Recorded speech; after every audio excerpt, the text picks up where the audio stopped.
સુરતના કાપોદ્રામાં સંબંધો પરથી વિશ્વાસ ઉઠી જાય તેવી ઘટના બની। સગીરા પર દુષ્કર્મ આચરતા પિતાનો આ રીતે ફૂટ્યો ભાંડો।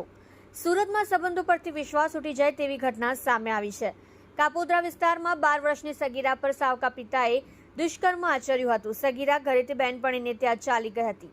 આથી માતાએ આ બાબતે પૂછ્યું ત્યારે સાવકા પિતાની રાજુ અયોધ્યાની ગંદી હરકતોની પોલ ખુલ્લી પડી હતી। બહેનપણીના પતિના કારણે ભાંડો ફૂટ્યો।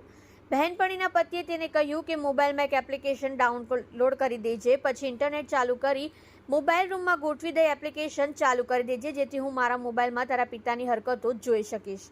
રાત્રિના સમયે સગીરા પાસે તેના પિતા આવ્યા અને સગીરા સાથે ગંદી હરકતો કરવા લાગ્યા હતા, જેથી બહેનપણીના પતિએ મોબાઈલમાં સ્ક્રીનશોટ પાડી લીધો હતો। પછી સગીરાએ માતાને આ ફોટો બતાવ્યા હતા, જેમાં આખો મામલો સામે આવ્યો છે।